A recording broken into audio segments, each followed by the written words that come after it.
Welcome to the chemistry for better tomorrow.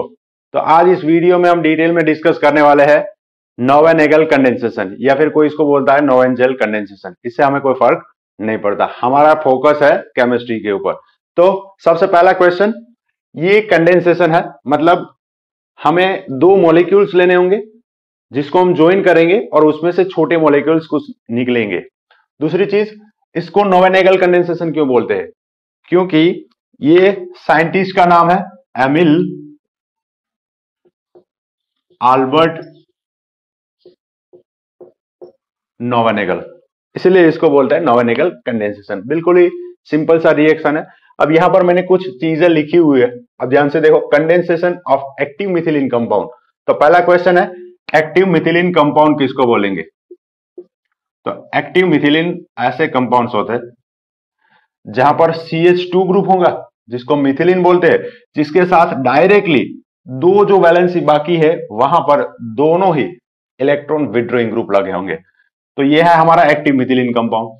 Next, and carbonyl group. तो यहां पर मुझे कार्बोनिल ग्रुप ले लेना है, मतलब वो एल्डिहाइड या फिर कीटोन हो सकता है। फॉर एग्जांपल मैं यहां पर ले लेता हूं एल्डिहाइड, और इसका रिएक्शन हमें कराना है किसकी प्रेजेंस में? Weak base. तो यहां पर वीक बेस होते हैं, वीक बेस जैसे कि वीक बेस कौन से होते हैं? Organic bases or weak bases. तो वीक बेस में यहां पर आपको दिया जाता है पिरिडीन, या फिर आप ले सकते हो पाइपरिडीन, या फिर कोई इसको पिपेरिडीन बोलता है, या फिर आप यहां पर जो हम सिंपल अमाइंस लेते हैं वो भी यूज कर सकते हो, लेकिन प्राइमरी अमाइन यूज नहीं कर सकते। तो secondary and tertiary amines use कर सकते हैं। वैसे ये पाइपरिडीन और पिरिडीन ये भी अमाइंस ही है, ऑर्गेनिक बेस ही है। प्राइमरी अमाइन क्यों नहीं ले सकता? क्योंकि यहां पर अगर मैंने प्राइमरी अमाइन ले लिया तो ये NH2 है, इसका रिएक्शन इस एल्डिहाइड से हो जाएगा। तो क्या हो जाएगा? यहां से ऑक्सीजन, यहां से H माइनस H2O, इन दोनों के बीच में कंडेंसेशन हो जाएगा और प्रोडक्ट कुछ ऐसी मिलेगी हमें, जिसको बोलते हैं इमाइन। बस इसलिए हम यहां पर प्राइमरी अमाइन नहीं ले सकते एज बेस। तो सेकेंडरी या टर्सरी अमाइन हम ले सकते हैं। अब होगा क्या? कंडेंसेशन है तो यहां से हाइड्रोजन दो निकलेंगे, यहां से ऑक्सीजन H2O ही निकलना है, H2O ही निकलना है, और प्रोडक्ट क्या बनेगा? कुछ ऐसा PH CH डबल बॉन्ड, ये कार्बन जो है उसके साथ दो Z ग्रुप लगे होंगे। बस बहुत ही सिंपल सा रिएक्शन है। मैकेनिज्म डिटेल में पढ़ेंगे, फिर यहां पर क्या क्या हो सकता है, यहां पर क्या क्या हो सकता है, तो क्या होगा, बस ये हमें डिस्कस करना है। अब यहां पर मैं कुछ ऐसा ले लेता हूं, देखो ध्यान से। CH2 COOET, CH2 के साथ COOET दोनों तरफ लगे, तो ये 3 कार्बन वाला एसिड था, उसका एस्टर है। तो ये पहले तो एस्टर है। अब डाइकार्बोक्सिलिक एसिड जो होता है उसका एक ट्रिक भी है, आप लोगों को मालूम होगा। ये ओ माई स्वीट ग्रीन एप्पल, ओ का मतलब है ऑक्जेलिक एसिड, 2 कार्बन वाला डाइकार्बोक्सिलिक एसिड। माई का मतलब है मैलोनिक एसिड, 3 कार्बन वाला। स्वीट एस से सक्सेनिक एसिड, तो 4 कार्बन होंगे ऐसे, एक CH2 बस इसमें बढ़ा दो। 5 कार्बन तो ग्लूटारिक एसिड, यहां पर 2 CH2 बढ़ा दो, COOH तो रहेंगे ही दोनों, और 6 कार्बन है टोटल, COOH ग्रुप 2 है, तो उसको बोलेंगे एडिपिक एसिड। यहां पर एक चीज ध्यान रखो, 5 कार्बन वाला जो है डाइकार्बोक्सिलिक एसिड, उसको ग्लूटारिक एसिड बोला जाता है, ग्लूटामिक नहीं, क्योंकि ग्लूटामिक एसिड जो है वो एमिनो एसिड है, तो ये गलती नहीं करनी है। तो यहां पर मैंने कितने कार्बन वाला डाइकार्बोक्सिलिक एसिड लिया होगा जिससे ये एस्टर बना? 3 कार्बन वाला, तो ये मैलोनिक एसिड का एस्टर है, तो इसको हम क्या बोल सकते हैं? Malonic ester. चलो मैलोनिक एस्टर ले लेते हैं। अब मैलोनिक एस्टर का कंडेंसेशन होगा तो जहां पर दोनों ही Z लगाए मैंने, वहां पर क्या आ जाएगा? देखो ध्यान से देखो एक बार, COOET। तो यहां पर मैं COOET लगा देता हूं, COOET, यहां पर भी COOET, तो यहां पर भी सेम COOET लग जाएगा। बस ये सिंपल सा रिएक्शन है, कौन सा? नोवेनेगल कंडेंसेशन। अब नोवेनेगल कंडेंसेशन में आपको आगे सिंपल सी चीजें भी पूछ सकते हैं, जैसे कि यहां पर हमने प्रोडक्ट बनाया, एस्टर है। अब बोल देगा आपको कि एस्टर का आप लोग हाइड्रोलिसिस कर दो एसिडिक या बेसिक मीडियम में, तो ये मैं एसिडिक मीडियम में हाइड्रोलिसिस करा रहा हूं, एडिशन ऑफ वाटर मॉलिक्यूल होगा। चलो एडिशन कैसे होगा, यहां से ये बॉन्ड ब्रेक कर देता हूं, यहां से ये बॉन्ड ब्रेक, ये ऑक्सीजन को मैं हाइड्रोजन दे देता हूं, ये कार्बन को मैं OH दे देता हूं। तो लिखो प्रोडक्ट क्या बन रहा है, ये बना पीएच, यहां पर CH डबल बॉन्ड C, यहां पर COOH, यहां पर भी COOH। तो बस हाइड्रोलिसिस हुआ तो एसिड और एस्टर में से एसिड और अल्कोहल बनेगा, तो ये ATOH बाई प्रोडक्ट। अब ये डाइकार्बोक्सिलिक एसिड है जो कि अनस्टेबल होता है, जैसे आप इसको हीट करोगे तो यहां से CO2 निकल जाएगा, डीकार्बोक्सिलेशन हो जाएगा। तो प्रोडक्ट लिखो क्या बन सकता है, PH CH double bond CH COOH। तो ये प्रोडक्ट क्या बना, alpha beta unsaturated carboxylic acid बन गया, alpha beta unsaturated carboxylic acid बना। ये भी अल्फा बीटा अनसेचुरेटेड ही था, तो यहां पर इनका रिएक्शन होने के बाद प्रोडक्ट क्या बनेगा, alpha beta unsaturated carbonyl compound. Clear. यहां पर Z की जगह पर और क्या क्या हो सकता है, तो ऐसे इलेक्ट्रॉन विड्रॉइंग ग्रुप्स जो इसको हाईली एक्टिव बना दे, इस कार्बन के ऊपर जो हाइड्रोजन है उसको इजीली निकाल दे। क्यों निकाल दे, क्योंकि यहां पर ध्यान से देखो, यहां पर एस्टर है, या फिर चलो यहां पर इस बार मैं कीटोन ले लेता हूं, यहां पर 2 हाइड्रोजन है, वीक बेस के साथ रिएक्शन होगा तब वो वीक बेस भी यहां से H+ निकाल लेगा, तो इस कार्बन के ऊपर चार्ज क्या बनेगा, नेगेटिव। चलो बेस ने ये H+ ले लिया, यहां पर बना नेगेटिव चार्ज। अब ध्यान से देखो, A double bond B, C के ऊपर नेगेटिव चार्ज, रेजोनेंस हो रहा है, तो ये इलेक्ट्रॉन इसको देगा, ये इलेक्ट्रॉन ऑक्सीजन ले लेगा। सेम चीज यहां पर भी रेजोनेंस हो रहा है, A double bond B, C के ऊपर नेगेटिव चार्ज, तो दोनों साइड में रेजोनेंस हो रहा है। इसका मतलब ये कार्बन है हाईली स्टेबल है, इसका मतलब यहां से H+ इजीली निकल सकता है। वैसे मैं आपको बताता हूं हर बार कि आपको देखना क्या है, एसिडिक प्रोटॉन कौन सा है, ये देखना है बेस के साथ जब रिएक्शन होगा। तो आपको करना क्या है, जो मैं ट्रिक देता हूं कि बच्चा हॉस्टल में जा रहा है, बच्चा मतलब इस केस में हमारा H+ है, चलो वो तो हॉस्टल में चला गया, उसके बाद उसके पापा कितने स्टेबल है वो आपको देखना है। तो यहां पर कार्बन के ऊपर नेगेटिव चार्ज आ गया, अगर ये पापा अनस्टेबल है, इसके साथ डोनेटिंग ग्रुप है, घर वाले पापा को बोल रहे हैं कि आप जाओ हॉस्टल में जाओ, बच्चे को लेकर आओ, तो अनस्टेबल है। लेकिन घर वाले बोल रहे हैं कि आप मत जाओ, उसको वहीं पर रहने दो, तो वो स्टेबल है। सेम यहां नेगेटिव चार्ज है, ये खींच रहा है, ये भी खींच रहा है, इलेक्ट्रॉन विड्रॉइंग ग्रुप है दोनों ही, तो ये ज्यादा स्टेबल है, इसलिए यहां से वीक बेस भी H+ निकाल सकता है। क्लियर हो गया। चलो तो ये तो था, यहां पर हम और कोई भी ग्रुप ले सकते हैं जो इलेक्ट्रॉन विड्रॉ कर सके। यहां पर एल्डिहाइड हम ले सकते हैं, ये है एरोमेटिक एल्डिहाइड, यहां पर हम एलिफेटिक एल्डिहाइड भी ले सकते हैं, ये वाला, या फिर हम यहां पर कीटोन भी ले सकते हैं। फॉर एग्जांपल मैं ले लेता हूं PH COPH बेंजोफिनॉल। अब ये एल्डिहाइड है, ये कीटोन है, कीटोन का रिएक्शन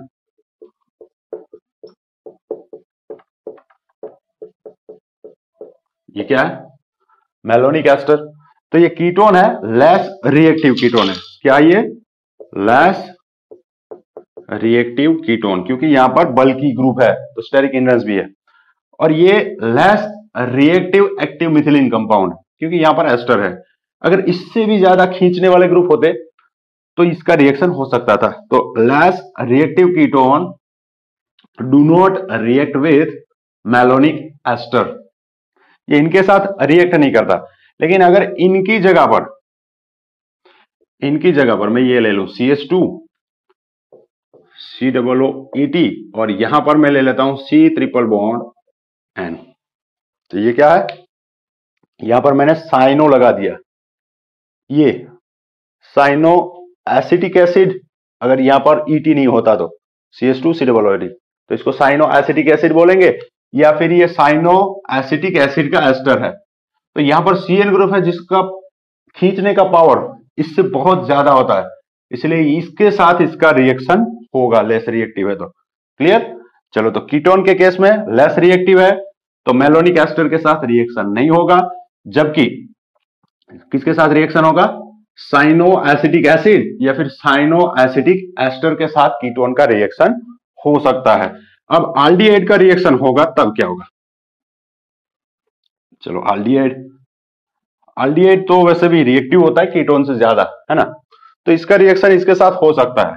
चलो, इसके साथ इसका रिएक्शन करा देता हूं। CH2 COOET COOET। अभी मैकेनिज्म हमने नहीं देखा, अभी मैकेनिज्म देखेंगे जो कि बिल्कुल सिंपल है। तो करना क्या आपको, यहां से बस बेस ले लो। मैं यहां पर बेस ले लेता हूं R3N, टर्सरी अमाइन। इसकी प्रेजेंस में क्या होगा? H2O रिमूव होगा, तो प्रोडक्ट क्या बनेगा? CH3CH डबल बॉन्ड, यहां बचा है कार्बन और इसके साथ COOET, यहां पर भी COOET। लेकिन अगर ये एक्टिव मिथिलीन कंपाउंड हमारे पास एक्सेस है, ज्यादा है, तो फर्दर ये इसके ऊपर अटैक करेगा। कैसे? तो बेस तो हमारे पास है ही, बेस की प्रेजेंस में इसमें से क्या होने वाला है? ये देखो, CH2 COOET। बेस यहां से क्या कर लेगा? एक H+ खींच लेगा, तो इस कार्बन के ऊपर नेगेटिव चार्ज बनेगा, न्यूक्लियोफाइल बना, ये इसके ऊपर अटैक कर देगा। तो ये है, मान लो OET, इसको नंबर 1 दे दो, इसको 2, इसको 3 और इसको 4। तो वैसे यहां पर एडिशन होता है नॉर्मली कार्बोनिल कंपाउंड में, 1-2 एडिशन जिसको बोलते हैं, लेकिन ये अल्फा बीटा अनसैचुरेटेड कंपाउंड है, तो ये इलेक्ट्रॉन खींचेगा, विड्रॉइंग ग्रुप है, तो यहां पर डेल्टा प्लस बनता है, तो ये यहां पर अटैक कर देता है 4 पोजीशन के ऊपर, जिसको बोला जाता है माइकल एडिशन। क्या बोलते हैं इसको? Michael addition. और माइकल एडिशन होने के बाद ये जैसे ही यहां अटैक कर देगा, ये इलेक्ट्रॉन यहां थर्ड के ऊपर शिफ्ट हो जाएंगे, तो इस कार्बन के ऊपर नेगेटिव चार्ज आ जाएगा। बेस ने जो यहां से प्रोटॉन खींचा था वो वापस यहां पर जुड़ जाएगा, तो प्रोडक्ट कुछ ऐसा बनेगा। ध्यान से देखो, ये CH3, ये कार्बन जिसके साथ एक हाइड्रोजन था। अब मैं इस कार्बन को ऊपर लिख देता हूं, डबल बॉन्ड का सिंगल बॉन्ड हो गया, इसके साथ COOET ग्रुप 2, COOET ग्रुप 2। जैसे इसके ऊपर नेगेटिव चार्ज आ जाएगा, वो यहां से प्रोटॉन खींच लेगा, तो ये H। अब यहां पर देखो, ये C इसके साथ अटैच है, तो ये CH के साथ COOET तो है ही, सेम यहां पर भी COOET। तो ऐसा प्रोडक्ट बन जाएगा अगर हमारे पास ये एक्सेस है या फिर एलिफेटिक एल्डिहाइड है।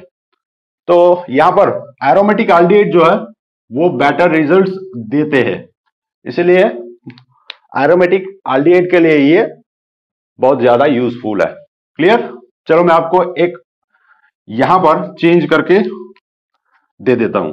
यहां पर आप ले लो ये HC double bond OH, formaldehyde ले लो एसिटाल्डिहाइड की जगह पर, और इसका रिएक्शन इसके साथ कर दो। इसको नाम दे सकते हैं हम, एस्टर है, गणपति, तो सबसे पहले इसको लिखना है, तो इसके लिए मैं नाम लिखूंगा डाई इथाइल, और ये मेलोनिक एसिड का एस्टर है, तो नाम बन जाएगा मेलोनेट।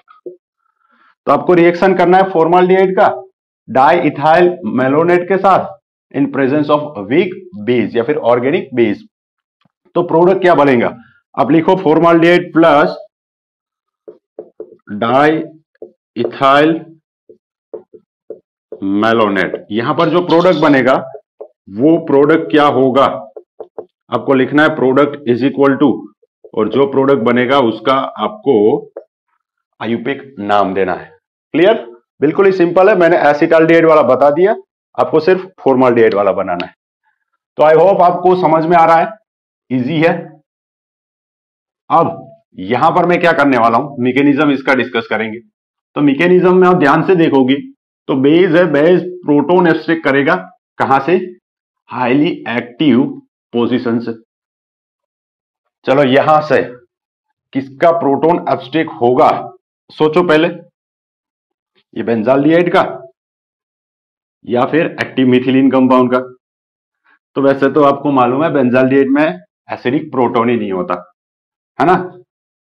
तो वहां से तो प्रोटॉन एब्स्ट्रैक्ट नहीं होगा, तो फिर कहां से होगा? एक्टिव मिथिलीन कंपाउंड में से। तो एक्टिव मिथिलीन कंपाउंड में से प्रोटॉन निकालेंगे, फिर कार्बन आयन जनरेट होगा जो न्यूक्लियोफाइल कहलाएगा। हाँ, एक चीज, बहुत सारे स्टूडेंट्स को यहां पर प्रॉब्लम होता है, कभी कभी हम बोलते हैं न्यूक्लियोफिलिक, कभी बोल देते हैं इलेक्ट्रोफिलिक। तो ध्यान से देखो, सबसे पहले ये हमने ले लिया CH2 COOET COOET, ये है एक्टिव मिथिलीन कंपाउंड। हाँ, फिर से बताओ, एक्टिव मिथिलीन कंपाउंड किसको बोलेंगे? एक्टिव मिथिलीन कंपाउंड का मतलब क्या है?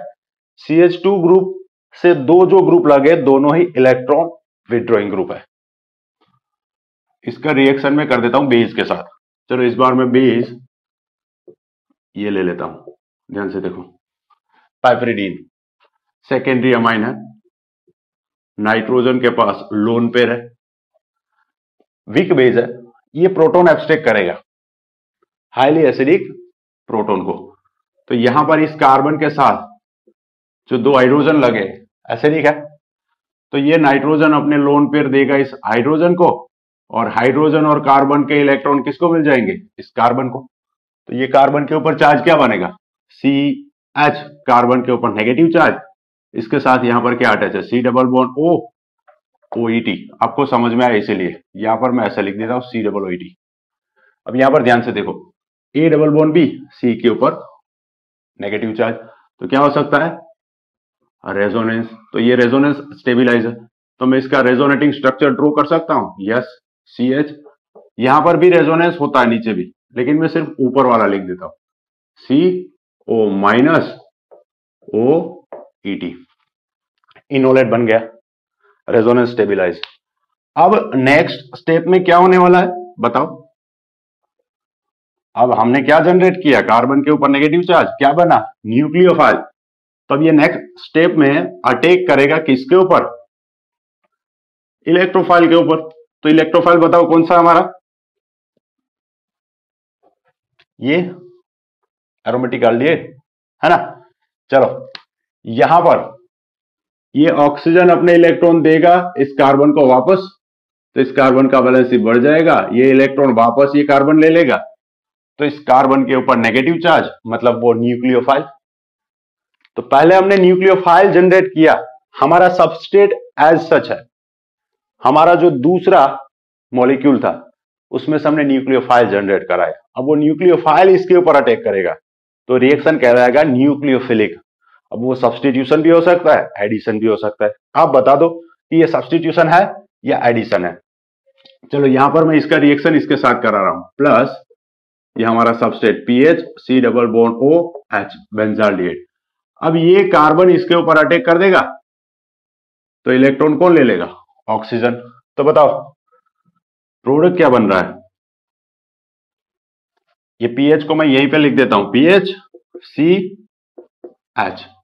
ये इलेक्ट्रॉन ऑक्सीजन ने ले लिए, तो ऑक्सीजन के ऊपर नेगेटिव चार्ज। अब ये कार्बन का बॉन्ड किसके साथ बना?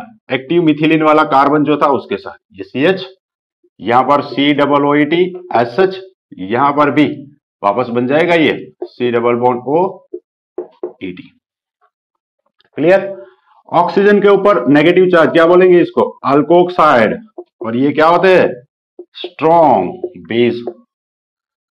अब ध्यान से देखो, ये नाइट्रोजन ने अपने इलेक्ट्रॉन किसको दे दिए? इसके साथ एक हाइड्रोजन था और एक हाइड्रोजन को इलेक्ट्रॉन दे दिया, तो नाइट्रोजन के ऊपर पॉजिटिव चार्ज। ये बेस था, इसने जैसे ही H प्लस एब्स्ट्रैक्ट कर लिया, इसके ऊपर पॉजिटिव चार्ज, अनस्टेबल बन गया और ये एसिडिक बन गया। अब ये एसिडिक है, क्यों? क्योंकि अब ये इलेक्ट्रॉन लेना चाहेगा यहां से हाइड्रोजन के पास से, और हाइड्रोजन निकलेगा H प्लस के फॉर्म में, तो ये अब एज एसिड काम करेगा। तो इसका रिएक्शन इसके साथ होगा। नेक्स्ट स्टेप में लिख देता हूं मैं,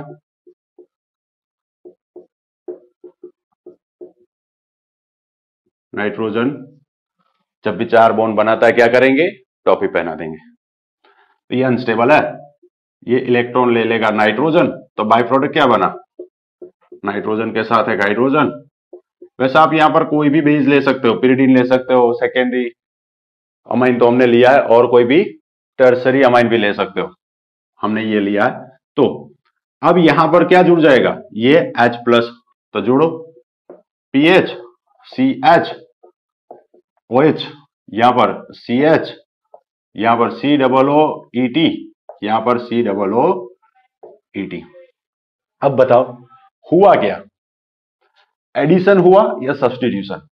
देखो ध्यान से देखो, ये ले लिया मैंने PH, ये CH, ये डबल बॉन्ड O प्लस ये C, ये एक हाइड्रोजन में दिखा रहा हूं COOET। अब बेस ने पहले यहां से प्रोटॉन एब्स्ट्रैक्ट किया तो कार्बन के ऊपर नेगेटिव चार्ज बना, न्यूक्लियोफाइल जनरेट हुआ तो इसको बोलेंगे न्यूक्लियोफिलिक। अब ये एडिशन है या सब्स्टिट्यूशन? तो ध्यान से देखो, ये बॉन्ड में ब्रेक करूं तो कार्बन के ऊपर नेगेटिव चार्ज बनेगा, यस और नो? यस। हाइड्रोजन के ऊपर पॉजिटिव चार्ज। सेम यहां कार्बन और ऑक्सीजन का बॉन्ड, तो कार्बन और ऑक्सीजन का बॉन्ड ब्रेक कर दूं, ये डबल बॉन्ड, तो ऑक्सीजन के ऊपर नेगेटिव, कार्बन के ऊपर पॉजिटिव। अब जोड़ो, ये बॉन्ड में ब्रेक कर दूं, यहां पर ये पूरा मॉलिक्यूल ऐड कर दूं, तो ये तो एडिशन हुआ है ना। तो यहां से प्रोडक्ट क्या बनेगा, ये बॉन्ड ब्रेक कर दो, इसके साथ जोड़ दो H, और इसके साथ जोड़ दो ये कार्बन, जोड़ दिया, अरे वही तो बना, वही तो है हमारे पास। तो फिर क्या बन गया ये, तो ये जो हमारा फर्स्ट स्टेप है, ये हमारा फर्स्ट स्टेप था। हमने पहले न्यूक्लियोफाइल जनरेट किया, न्यूक्लियोफाइल ने हमारे इलेक्ट्रोफाइल के ऊपर अटैक किया और ऑल ओवर एडिशन हुआ। तो ये जो हमारा स्टेप है, ये है न्यूक्लियोफिलिक एडिशन रिएक्शन। अब नेक्स्ट स्टेप में, अब यहां से फिर से बेस निकल रहा है, तो ये बेस फिर से क्या करेगा, यहां से हाईली एसिडिक प्रोटॉन एब्स्ट्रैक्ट करेगा। तो मैं यहां पर सिर्फ लिख देता हूं बेस, और बेस की प्रेजेंस में क्या होगा, -H प्लस। ये बेस यही है, और यहां पर बाई प्रोडक्ट -H प्लस लिखा, वहां पर यही होगा, ठीक है। यहां जैसे ही कार्बन के ऊपर नेगेटिव चार्ज आएगा, वो रेजोनेंस स्टेबिलाईज होगा दोनों बाजू, ऊपर और नीचे, इसीलिए हाईली एसिडिक प्रोटॉन है। अब जैसे यहां पर नेगेटिव चार्ज आएगा तो क्या होगा, ये पास में इलेक्ट्रॉन दे देगा, तो यहां बॉन्ड बनेगा, इस कार्बन का वैलेंसी बढ़ जाएगा, तो यहां से ऑक्सीजन इलेक्ट्रॉन लेकर चला जाएगा। ध्यान से देखना क्या कर रहा हूं मैं, ये कार्बन और हाइड्रोजन के इलेक्ट्रॉन डायरेक्टली मैं यहां किसको दे देता हूं, कार्बन को, इस कार्बन का वैलेंसी बढ़ गया, यहां पर ऑक्सीजन इलेक्ट्रॉन लेकर चला गया। तो बेस की प्रेजेंस में ऑल ओवर H2O रिमूव हो रहा है। तो प्रोडक्ट बताओ क्या बनेगा, PH CH double bond C, यहां पर COOET, यहां पर भी COOET। अब आगे आपको जो बोला गया है उसके हिसाब से आपको प्रोडक्ट बनाना है। तो बस यहां पर दो स्टेप थे, पहला था न्यूक्लियोफिलिक एडिशन रिएक्शन, और दूसरा था एलिमिनेशन ऑफ वाटर मोलिक्यूल, इसी को बोलेंगे क्या, नोवेनेगल कंडेंसेशन। क्लियर, निकाल दो ये। चलो आप इसका एप्लीकेशन बताओ, एप्लीकेशन प्रोडक्ट क्या बनेगा आपको बनाना है, एक बार कोशिश करो आप।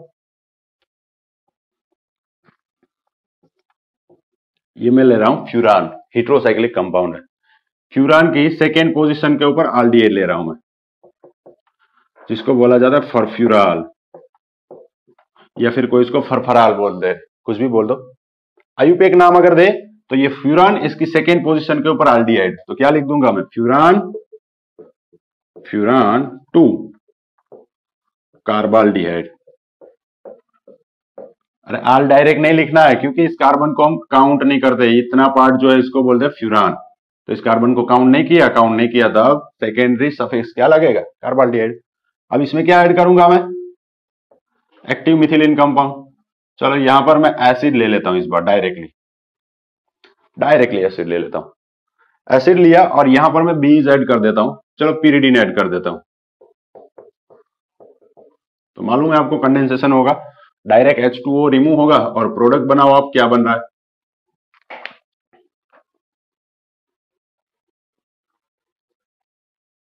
बिल्कुल इजी लग रहा है आपको, लग रहा है ना। हाँ, लेकिन एक चीज आपने सोची ही नहीं यहां पर, देखो, और वो क्या है बताओ, कुछ अलग बताया मैंने आपको, मैंने ले लिया है मेलोनिक एसिड, मेलोनिक एसिड का रिएक्शन में बेस के साथ कर रहा हूं, तो एसिड प्लस बेस क्या होता है? सोल्ट बनता है, बिल्कुल बनेगा। तो अगर मेलोनिक एसिड आप डायरेक्टली ले लोगे तो ये pyridine बेस है, इसके साथ सॉल्ट बना लेगा, यहां पर भी सॉल्ट बनेगा। नेक्स्ट यहां नेगेटिव चार्ज आएगा और यहां कंडेंसेशन होगा। कंडेंसेशन होने के बाद इसका तो सोल्ट एज इट इज रहेगा ना, मीडियम बेसिक है तो हमारा सेकेंड स्टेप क्या होगा? फर्स्ट स्टेप pyridine के साथ ट्रीटमेंट, सेकेंड स्टेप एसिडिफिकेशन होगा। एसिडिफिकेशन करने के बाद प्रोडक्ट क्या बनेगा? कुछ ऐसा, ये फ्यूरान, यहां पर CH एज इट इज, यहां पर डबल बॉन्ड, ये कार्बन के साथ COOH, COOH। एसिडिफिकेशन होने के बाद होगा ये। और एक ही कार्बन के ऊपर 2 COOH, जैसे आप इसको हीट करोगे तो CO2 निकल जाएगा, प्रोडक्ट लिखो। ये फ्यूरान की सेकेंड पोजीशन के ऊपर क्या बना? CH डबल बॉन्ड CH और यहां पर COOH, ये प्रोडक्ट मिलेगा आपको। तो आपको देखना ये है कि आपको क्या करने को कहा गया है, उसके हिसाब से प्रोडक्ट बनाना है। अब इसको आप नाम दो, तब तक मैं यहां पर दूसरा एक एग्जांपल लिख लेता हूं। अरे नाम दो भाई, दे दिया? चलो नंबर दे देते। पहले नंबर इसको दे देंगे 1 कार्बोक्सिलिक एसिड को, इसके साथ ये कार्बन 2 और ये 3, 3 कार्बन और 3 कार्बन के ऊपर ये फ्यूरान लगा है, तो फ्यूरान हेटेरोसाइकिल है, इसको नंबर 1 देते, इसको 2 और इसको 3। तो थर्ड पोजीशन के ऊपर क्या है? फ्यूरान, फ्यूरान की सेकेंड पोजीशन से अटैच है 2 और वहां पर एक हाइड्रोजन कम है, जैसे कि CH4 होता है तो मीथेन, एक हाइड्रोजन कम तो मिथाइल। वैसे यहां पर आयल लगाएंगे तो फ्यूरान 2 आयल। 2 आयल का मतलब क्या है? फ्यूरान की सेकेंड पोजीशन से एक हाइड्रोजन कम है और वहां से वो जुड़ा है मेन चेन के साथ। ये पूरा ग्रुप कहां पर अटैच है? 3 नंबर के कार्बन के ऊपर, तो ये 3 फ्यूरान 2 आयल। अब 3 के लिए क्या लिखना है? प्रोफ, फिर 2 इन और COOH के लिए ओइक एसिड लिख दिया मैंने। और एक कॉमन नोमेनक्लेचर भी यूज कर सकते हैं यहां पर। कॉमन नोमेनक्लेचर में क्या यूज करते हैं हम? 3 कार्बन है तब एकराइल यूज करते हैं, 3 कार्बन है तब एकराइल यूज करेंगे, कार्बन कार्बन डबल बॉन्ड होगा तब। तो ये जो है 1 2 3, इसको मैं बोल सकता हूं एक्रिलिक एसिड। एक्रिलिक एसिड में 3 नंबर के ऊपर क्या अटैच है? 3 फ्यूरान 2 आयल, तो लिख दो 3 फ्यूरान 2 आयल एक्रिलिक एसिड। ये नाम भी आप दे सकते हो, ये कॉमन नेम है। चलो यहां पर आ जाओ। अभी ऐसा मॉलिक्यूल आपने देखा होगा, कैनिजारो में भी हमने डिस्कस किया था, याद करो। 2 कार्बन वाला एसिड है तो ऑक्सैलिक एसिड, 2 कार्बन वाला एल्डिहाइड है तब ग्लायोक्सल बोलते हैं इसको, ग्लायोक्सल। लेकिन एक एल्डिहाइड और एक एसिड, एक एल्डिहाइड और एक एसिड, तो इसको बोला जाता है ग्लायोक्सिलिक एसिड। क्या बोलते हैं? ग्लायोक्सिलिक एसिड। या फिर आयुपेक नाम दे दो, तो एल्डिहाइड और एसिड में एल्डिहाइड को प्रायोरिटी नहीं देते, एसिड में प्रायोरिटी देते। तो 2 कार्बन बने, तो 2 कार्बन के लिए क्या लिखेंगे हम? इथ एन ओइक एसिड। तो ये जो ग्रुप है 2 के ऊपर, फॉर्माइल ग्रुप है या फिर ऑक्सो है। अगर इस कार्बन को मैंने काउंट नहीं किया होता, प्रेफिक्स की जगह पर लिखता, तब लिखता फॉर्माइल। यहां पर काउंट किया है तो इसके लिए मैं लिखूंगा 2 ऑक्सो और ये E क्या हो जाएगा? स्मॉल। ये 2 ऑक्सो इथेनोइक एसिड, ये इसका आयुपेक नाम है। चलो खैर, रिएक्शन करा दो आप इसका COOH के साथ। यहां पर आप pyridine बेस ले लो या फिर पाइपरिडीन ले लो फर्स्ट स्टेप में। फिर आपको करना है इसका एसिडिफिकेशन H+ H2 और फिर आपको इसको हीट करना है। तो सेम चीजें यही होने वाली है। पहले कंडेंसेशन होगा, चलो कंडेंसेशन करा दो। तो ये बना HO C double bond O, यहां पर CH डबल बॉन्ड, ये कार्बन और यहां पर लग जाएगा दोनों ही COOH। ये हमारा फर्स्ट स्टेप है, फर्स्ट स्टेप।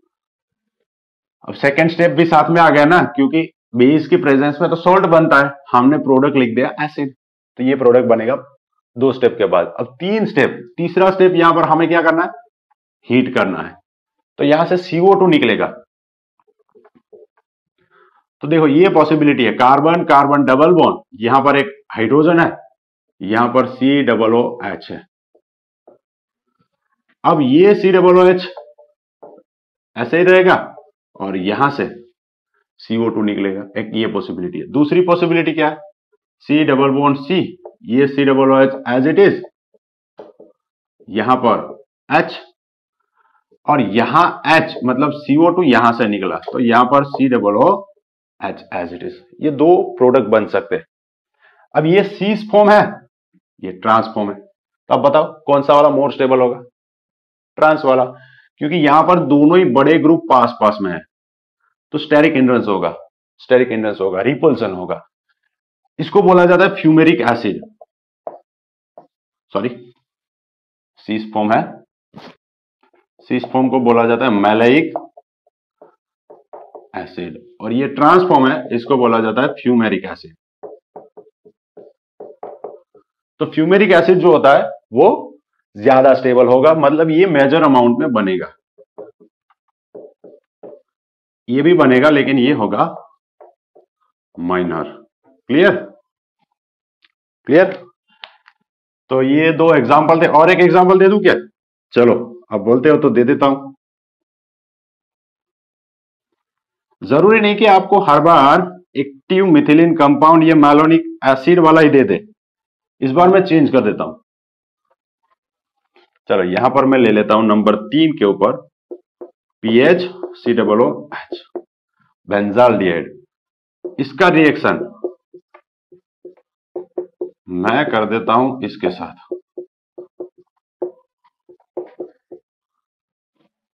बहुत ही प्यारा सा मॉलिक्यूल है, ऑर्गेनिक केमिस्ट्री में बहुत ही अच्छा मॉलिक्यूल है। देखो इसको, ये एस्टर पास वाला अल्फा और ये बीटा, इसको बोला जाता है beta keto ester in general. इसका नाम है ethyl aceto acetate, common nomenclature. अब इसका आयुपेक नोमेनक्लेचर नीचे लिखो, पॉज करो, पहले लिखो EAA इज इक्वल टू, इसका नाम जो भी है आपको लिखना है। हिंट दे दूं मैं, एस्टर है तो ये गणपति है, सबसे पहले लिखना है। एस्टर मेन फंक्शनल ग्रुप है 1 2 3 और 4, अब तो आप लिख ही सकते हो। तो ये लिख दिया मैंने। अब होगा क्या, यहां से 2 हाइड्रोजन, यहां से एल्डिहाइड, तो बनाओ प्रोडक्ट, बेस ले लो। चलो इस बार मैं ले लेता तो R3N, तो होगा क्या, minus H2O, product PH CH double bond C, ऊपर COO OET और यहां पर COO CH3, ये प्रोडक्ट बनेगा। बस इसी को नोवेनेगल कंडेंसेशन बोलते हैं। यहां आगे आपको क्या करना है, वो तो बस सिंपल से हाइड्रोलिसिस रिएक्शन हो गए या फिर डीकार्बोक्सिलेशन रिएक्शन हो गए, तो ऐसे रिएक्शंस होंगे। आई होप आपको सारी चीजें क्लियर हो गई। लास्ट में और एक चीज, चलो लास्ट में और एक चीज, यहां पर हम बेस ये ले रहे हैं ऑर्गेनिक, क्या मैं यहां पर NaOH ले सकता हूं? तो क्वेश्चन का जवाब है ना। क्यों? क्योंकि ये वीक बेस भी यहां से प्रोटॉन एब्स्ट्रैक्ट कर सकता है, तो यहां से न्यूक्लियोफाइल बनेगा डेफिनेटली। लेकिन अगर मैं स्ट्रॉन्ग बेस ले लेता हूं, हीट करता हूं, तो इसका सेल्फ कंडेंसेशन रिएक्शन हो जाएगा। कौन सा रिएक्शन होगा इसका? Self condensation. मालूम है आपको सेल्फ कंडेंसेशन रिएक्शन इसका? ये है बेंजाल्डिहाइड, इसका रिएक्शन NaOH के प्रेजेंस में होता है, उसको बोला जाता है केनिजारो। याद आया? केनिजारो में क्या होता है, इसी बेंजाल्डिहाइड का ऑक्सीडेशन होता है और इसी का रिडक्शन होता है, तो प्रोडक्ट ये बन जाता है क्या, PH CH2OH plus PH C double bond ON, redox reaction है, डिस्प्रोपोर्शनेशन रिएक्शन है केनिजारो। तो यहां पर ये प्रोडक्ट ना बने, इसलिए हमें यहां पर वीक बेस ही यूज करना है। क्लियर? चलो तो ये वाला केनिजारो अगर आपको मालूम नहीं है तो एक बार वो रिएक्शन देख लो, मैं नीचे डिस्क्रिप्शन में आपको उसका लिंक दे दूंगा। अब और कोई भी डाउट है तो कमेंट सेक्शन में जरूर लिखिएगा। Thank you.